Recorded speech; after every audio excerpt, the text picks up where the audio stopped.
سبحانك لا علم لنا إلا ما علمتنا إنك أنت العليم الحكيم رب زدنا علما يا كريم رب زدنا علما يا كريم رب زدنا علما يا كريم رب اشرح لي صدري ويسر لي أمري واحلل عقدة من لساني يفقهوا قولي. Parmi les histoires qu'on a vues dans le Tarawih de hier et un peu dans celui d'aujourd'hui, il y a l'histoire où Allah subhanahu wa ta'ala, après avoir sauvé Moussa alayhi salam de l'armée de Pharaon, Allah ta'ala ordonne à Moussa alayhi salam, Allah ta'ala demande à Moussa alayhi salam d'ordonner son peuple d'entrer dans un village dans lequel il y a des gens qui ont pris leur maison. Ce verset c'est وَإِذْ قَالَ مُوسَى لِقَوْمِهِ يَا قَوْمِ اذْكُرُوا نِعْمَةَ اللَّهِ عَلَيْكُمْ jusqu'à la fin يَا قَوْمِ ادْخُلُوا الْأَرْضَ الْمُقَدَّسَةَ الَّتِي كَتَبَ اللَّهُ لَكُمْ. Allah Ta'ala, dans ce verset, il demande à Moussa alayhi salam d'ordonner son peuple de retourner. Donc, alors qu'il retournait vers Bayt al-Maqdis, il y a une population, il y a des gens qui ont pris leur village. Et Allah Ta'ala ordonne à ce peuple d'affronter ces gens. Maintenant, on va voir quelle a été la réaction du peuple de Moussa alayhi salam. Alors, Moussa alayhi salam dit Ya qawmi idkhulul arda al-muqaddasata allati kataba Allahu lakum. Il dit ô mon peuple, en ce sens, entrez donc dans la terre sainte qu'Allah a déjà écrit pour vous. Les mufassirin disent que le fait qu'Allah il précise kataba Allahu lakum, Allah vous a déjà prescrit, Allah a déjà écrit cette terre pour vous, c'est un encouragement pour ces gens-là. C'est-à-dire, il suffit qu'ils fassent un effort et Allah Ta'ala a déjà écrit pour eux de reconquérir leur village avec grande facilité. Et si le peuple de Moussa alayhi salam avait suffisamment confiance en Allah, ils seraient rentrés dans le village en se disant que comme Allah nous l'a promis, assurément si on fait un effort immédiatement, on récupérera notre village. Mais seulement le peuple de Moussa alayhi salam a une réaction vraiment déplacée. Il dit Ya Moussa, inna fiha qawman jabbarin. Il dit oh Moussa, dans le village il y a vraiment des gens très forts, trop forts même. Wa inna lan nadkhulaha hatta yakhruju minha. Ça veut dire que jamais on entrera dans le village tant que eux ne sortent pas. Ils ont refusé le combat. Il dit que tant qu'ils ne sortent pas, nous on ne va pas rentrer. Et comme c'est des gens qui se sont installés, comprenez bien qu'ils n'avaient pas l'intention de sortir. Et puis il dit fa yakhruju minha fa inna dakhilun. Maintenant s'ils sortent, maintenant on va entrer. Et les mufassirin disent cela prouve comment ces gens étaient peureux. Ils avaient peur d'affronter l'ennemi. Et s'ils avaient confiance en Allah, ils sauraient que ces gens-là qui sont dans le village, ce sont des Banu Adam, ce sont des êtres humains comme eux, même s'ils sont plus forts, mais que c'est Allah qui a promis la victoire pour eux, donc ils auraient eu le dessus. Maintenant, dans le peuple de Moussa alayhi salam, il y a deux personnes qui ont la crainte d'Allah. قال رجلان من الذين يخافون أنعم الله عليهما ادخلوا عليهم الباب. Les mufassirin disent ces deux personnes-là, ils avaient le quota de iman, de yaqin suffisant. Et surtout, ils avaient eu le tawfiq de la part d'Allah de parler au peuple dans cette situation délicate. Vous savez, dans certaines situations de la vie, il faut des gens courageux, qui sont capables de parler, qui sont capables de remonter un peu, en guillemets, les bretelles des gens.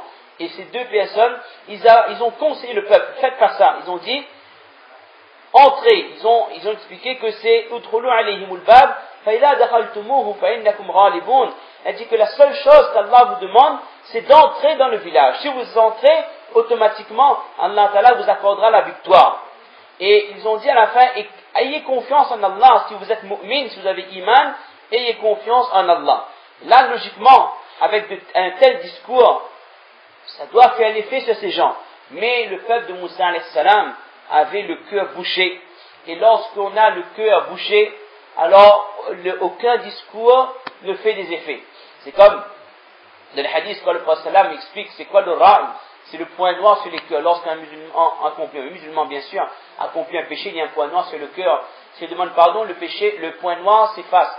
S'il ne demande pas pardon, il fait des péchés, il y a un autre point noir, un autre point noir, un autre point noir, jusqu'à ce que le cœur devienne tout noir. Et là, il y a ce qu'on appelle qaswatul qulub, le cœur devient dur. Là, vous pouvez écouter des bayans, vous pouvez écouter ce que vous voulez, ça ne fait plus d'effet. Alors, malgré ces encouragements et la remise en question de la yaqin en Allah, malgré ça, vous allez voir qu'ils vont dire une parole vraiment horrible, comme peu de gens ont osé dire à un prophète, et en plus un des plus grands prophètes. Ils ont dit, Ya Moussa, inna lan nadkhulaha abadan ma damu fiha. Oh Moussa, tant qu'ils sont dedans, jamais on va essayer d'entrer. Regardez qu'est-ce qu'ils vont dire. Fadhhab anta wa rabbuka faqatila inna hahuna qa'idun. Ah ouais, allez, écoute Dieu.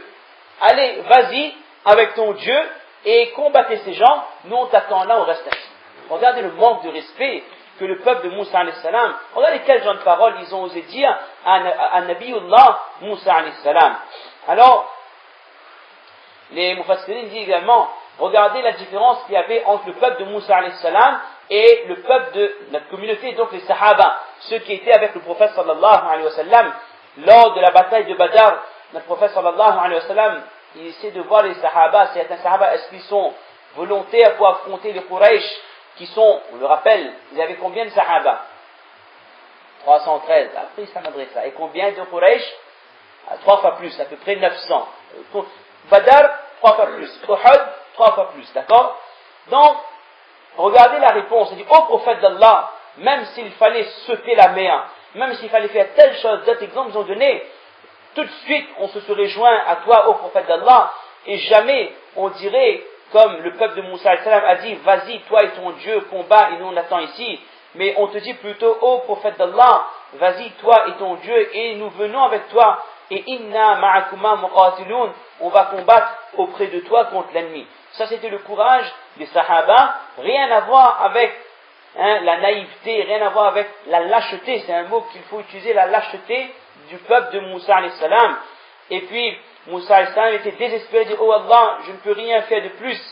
Et oh Allah, fafruq baynana wa bayna al-qawm al-fasiqin, fais faïsla, oh Allah, toi-même, prends la décision qu'il faut entre nous, entre moi, c'est-à-dire, et ces personnes-là. Alors Allah Ta'ala a décidé, فَإِنَّهَا مُحَرَّمَةٌ عَلَيْهِمْ 40 سَنَةً يَتِيهُونَ فِي الْأَرْضِ. Allah Ta'ala a décidé qu'ils n'entreront pas dans cet endroit. Pendant 40 ans, ils n'avaient aucun endroit pour rester. Ça se appelle en arabe at-tayh.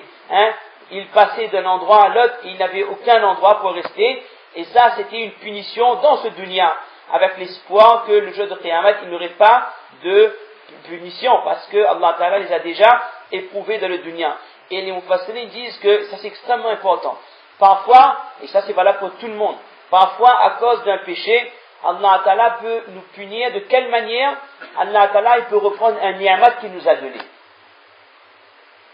Parfois, à cause d'une erreur, de quelque chose qui a déplu Allah, Allah Ta'ala il décide de punir la personne de le dunya. De quelle manière? Allah il reprend un ni'mat. Et ça c'est grave. Par exemple, quelqu'un a toujours été en bonne santé, il a fait quelque chose de vraiment désagréable qui n'a pas plu à Allah, Allah Ta'ala il peut reprendre la santé. Ou Allah Ta'ala il peut enlever la quiétude qu'il y avait dans son cœur, dans sa famille ou autre chose. Là c'était le cas, ils allaient entrer, c'était muqaddar pour eux d'entrer de ce village, c'était pour eux-mêmes, ils ont osé dire ça, ils ont osé dire des paroles vraiment chanières contre Allah et son prophète Moussa alayhi salam, que Allah a décidé que ce qui était destiné pour eux, Allah a repris ce ni'mat et 40 ans ils ont erré comme ça. Et les Mufassirin disent également que la hikmat de 40 ans, c'était quoi? C'est la période pour que les personnes qui ont prononcé ces paroles, ils ont vécu, ils sont morts, et puis les générations d'ensuite qui sont venues, eux, ils ont pu continuer, ils ont pu entrer dans leur pays, dans leur village. Donc on va s'arrêter là, il y avait deux autres versets à voir. Inch'Allah, demain, on va voir un verset qui parle, ça c'est important également, c'est des choses qu'on peut retenir tout le temps, que lorsque Allah Ta'ala donne la richesse à un peuple, ça ne veut pas forcément dire qu'Allah aime ces gens. C'est pas parce qu'on voit, il y a des pays, il y a des gens qui sont immensément riches, ça veut dire qu'Allah Ta'ala les aime. On va voir que bien au contraire, parfois Allah, quand il voit qu'il y a des gens qui n'écoutent pas, Allah il donne. Et puis quand Allah il reprend, là il reprend durement, avec beaucoup de difficultés. Qu'Allah Ta'ala nous tawfiq de comprendre les quelques paroles qu'on a dit, d'essayer de tirer les leçons, qu'on comprenne bien qu'Allah nous protège. Ça c'est un des doigts qu'on doit demander, protection contre ce qu'on appelle zawal ni'ma. Qu'Allah il reprend une ni'ma qu'il nous a donné. Ça c'est terrible ça. Quand quelqu'un il vit dans l'aisance par exemple, et qu'à cause d'un péché, Allah il met dans une situation financière tellement dure qu'elle devient muhtaj. Ça, on a vu des gens comme ça, qui avaient tout, et du jour au lendemain ils ont fait faillite, ils ont tout perdu. Ils vont voir les gens pour demander sadaqa, pour demander zakat. Ou des gens qui sont en bonne santé, combien de jeunes on voit en forme et tout, ils font tout et n'importe quoi. D'un coup, un accident, ils deviennent paraplégiques, ils peuvent plus marcher, ils peuvent plus sortir. C'est des choses qui sont possibles. Qu'Allah nous protège, qu'à cause d'une de nos péchés, d'une de nos erreurs, Allah y reprend ni'ma. Subhana rabbika rabbil izzati amma yasifun.